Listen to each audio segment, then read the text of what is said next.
Oh my god, we got it. Thank God, man. Oh my gosh. Imagine having double Wild Pyromancer with double Libram of Justice and double Consecrate into Murloc Paladin. So, Murloc Paladin. Murloc Paladin's still a good deck. I wholeheartedly believe that. I think that the deck still snowballs really, really hard. I think that it is one of the best aggro decks in the game still. It's more minion reliant, which is a bit of a bummer. But despite that, it's still really, really strong. Into Demon Hunter, if they have Twin Slice and they kill your early Tidecaller or your 1-drop or something and they slow you down, that can be a bit rough. But even then, it's not like you automatically lose. You can very easily come back into the game if you can get a Sun Guild to survive and then pump them up with the Navigator or the Cold Light Seer. You have this to generate more resources. Throw a Consecrate in there just in case the opponent gets a bit too much of a board, like a Demon Hunter again, and you can clear that. Along with Henchclan Hogsteed to kill off that 4/2 Satyr that Demon Hunters run oftentimes. And I know I'm talking specifically about like cards and matchups and stuff, but this deck is genuinely a really, really good deck. I'm 6-3 with it. I think that this deck, although not like perfect, it has its flaws, right? Limited-ish card draw, although you have Fish Flinger, the Rod, and the Hand of a Doll to generate your resources. Although you do struggle a little bit in the resource department. If you have a good curve, you just win, and you basically mulligan for a 1-drop and then hope you win from there. Honestly, this deck is really, really good. There are actually several really important points in this video, so I would recommend watching the whole thing. I talk about 2 specific situations. I made a guide yesterday about when to trade and when not to trade, and 2 very, very important issues pop up here that I talk about a little bit. So if you haven't already watched the guide, watch that. And when you get there, really take what I say into consideration, because it literally won me both of the games by trading the way that I did. So I hope you guys enjoyed the video. Let's jump into it. Don't mind me playing a little bit of Murloc Paladin, so sit back, relax, and enjoy the show. I think that this deck actually has some promise with all of the nerfs that have come out recently, and although it does not take advantage of the Libram Paladin like some other decks are doing because of the with the buffs, but I think that this one is still relatively good. And as long as he doesn't have Wild Pyromancer to wipe my board, I think I should actually be pretty decent this game. The reason why I coined that out is because I have a turn 2 play, turn 3 play, and then I'll just generate resources. Saving the coin really accomplishes nothing for me.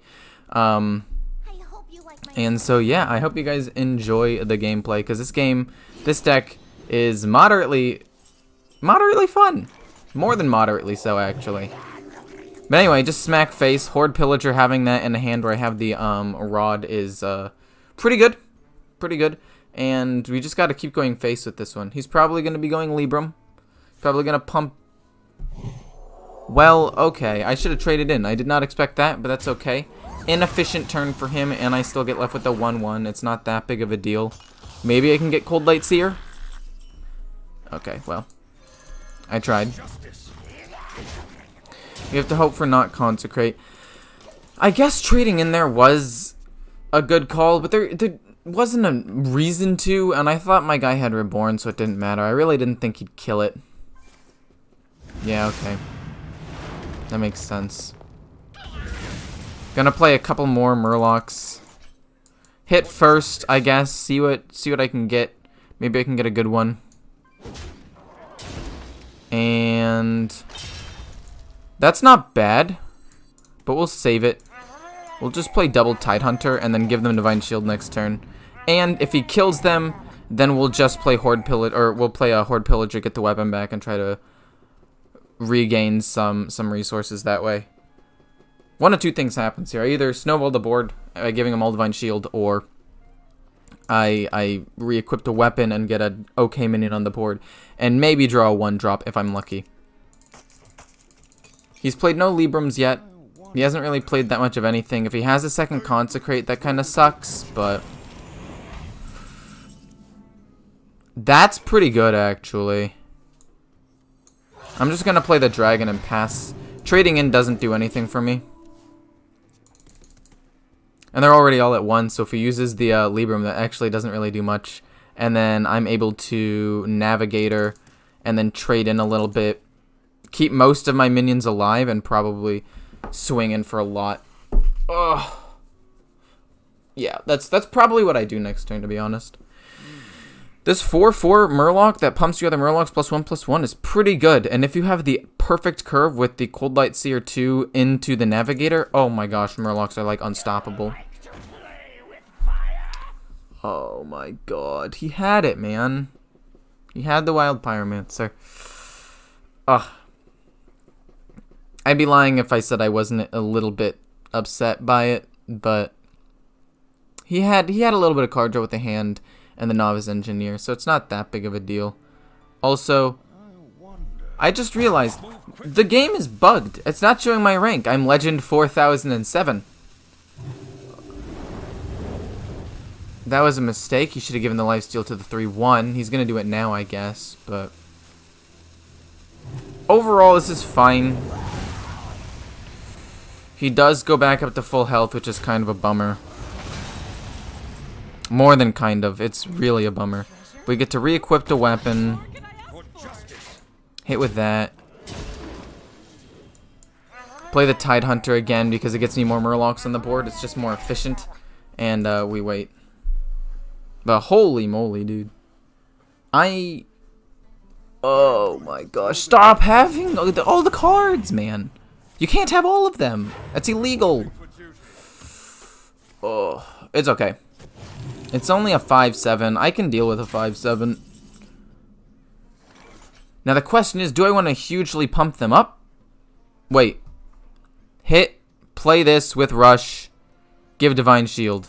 Wait, that's genius. I'll take damage, but I don't care about that too much. Give him Divine Shield. Trade in. I actually care about the Murlocs more. Nah, we'll trade that in. It's fine. Okay, so he's already used a Consecrate and a Wild Pyromancer. And that deck, if it's the same version I run or ran a while back, it only runs one Wild Pyromancer. Or is it only one Lightforged Blessing? I know it only runs one of those two. I can't remember which one. But I know it might only run one Wild Pyromancer. I'm assuming I can develop a board off of this. Oh, no. You're kidding, man. He's got everything. Wow. This guy just will not stop. He's freaking insane. Oh, and this guy doesn't even get to be alive. 1, 2, 3, 4, 5, 6, 7, 8. Pumps up everything, and then I'll use this next turn. At this point, we just flood and hope it's enough. Pump them all up. Navigator next turn. Keep pushing face. Hope he doesn't have more Librams. I mean, the game's not unwinnable. If I draw another Horde Pillager or something, or if I top deck like Murloc War Leader and can push a ton of damage, like, I can still win easily. Easily, I use that term loosely, but oh my god. What are you... Wow. Wait, this guy's deck is... Wow, what the heck is happening? This guy's deck is wild. That was a mistake. 6. I'm technically not dead. So, part of me kind of wants to just ignore that play. And just go hard face. What wins me the game? The War Leader. 1, 2, 3, 4, 5, 6, 7, 8, 9, 10, 11, 12, 13, 14, 15, 16, 17, 18, 19. Technically, that wins me the game. If I draw War Leader this turn. So, here's to hoping, I guess. Odds me drawing it. Almost 12%. That's pretty good. Those are pretty good odds. Okay. Slightly worse odds now. He's hitting the Divine Shield, though, so... Oh, we got it! Wait, do I win?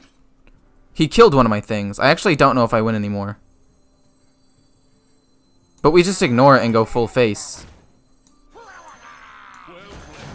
Like, we have to. Right? I can't afford to not go full face. That's only 11 damage. Let him try to trade in. I mean, obviously he could kill me here, but at this point, trading in, I have no cards left in hand. I just need to hope that he doesn't have anything. And if you haven't watched the guide already, this is a situation where you don't trade in. This is one of those situations, right, where you just got to be like, I have nothing left. I've got to hope that he has nothing left. And that's really all it comes down to, right? What it comes down to is just, do I lose this turn? Because if not, I mean, I was going to lose regardless. Oh my gosh. Don't have another Lightforged Blessing. There's no way you run 2. Golly. I'm playing against a Libram Paladin. What? And he ran this. Like, that's actually sick, though. I respect that. Faceless Rager, that's a cool card. Yep, okay, that's the game. He had to have the perfect combination. I could still win if I draw the weapon, I guess. Or Consecrate, for that matter. Consecrate wins me the game. Or the weapon. Or Horde Pillager. Oh my god, we got it. Thank God, man. Oh my gosh. Imagine having double Wild Pyromancer with double Libram of Justice. And double Consecrate into Murloc Paladin. Oh my god. Both of us literally had no cards left. That was such a intense game. That was okay, cool. I'm sufficiently pumped after that one. That was a real roller coaster. In that last situation, again, if I had traded, I would have lost myself the game. So it made sense that I did not trade. Oh, I only want to get rid of one card. This is such a nice curve. And with the hand, if I just draw a 1-drop, man. Oh, I have 7 1-drops in this deck that are playable. Thank God. Whew. We got one. If he uses Arcane Breath, that's fine. He's playing a Highlander deck and he had the Arcane Breath. If he does not, though.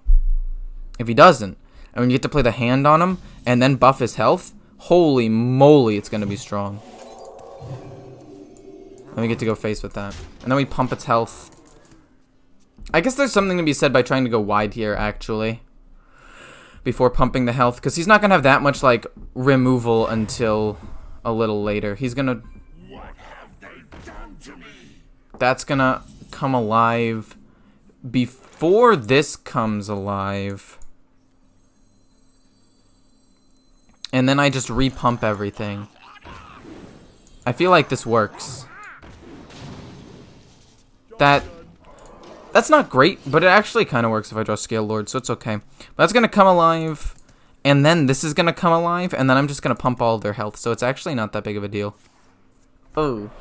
Okay. It comes alive. He pings it. Is there a way... So if I give them plus health, it doesn't have to die, and it could just win me the game. Or I could try to play it slow, but if I give him too much time, he's just going to win. On 4 mana, what removal does he have? On 4 mana, a Highlander Mage, if he's running the same deck as me, doesn't really have that much removal. On turn 4, they should probably have Bone Wraith, Escape Mana Saber, and maybe Twilight Drake. So... pumping the health here and letting him try to do damage and then pumping them again with this the future turn works. He goes down to 3. He can ping that off, but I don't want him to trade in and kill the 6/4. So in that trade, again, if you guys haven't watched my guide, there will be probably a link or an iCard just for tips in general. That trade was specifically to protect one of my previously existing minions, which is a strong play in itself. Like, that's just something that you do. So 8, 9, 10, 11, 12, 13, 14, 15, 16, 17, 18, 19, 20. Or I put this... Wait, how many minions do I have? Or I put this here. So that way if you're rolling fireballs, it's more difficult for him to wipe my board. And we just go hard face. He can't play Reno. I missed out on 1, 2, 3 damage. I wasn't going to be able to kill him regardless. And then we have Murloc Warleader to potentially finish him off. That's fine, actually. That's more than fine. We can just play Murloc Warleader and the hit gets to go through, and I win. Murloc Warleader. Hit him for 6.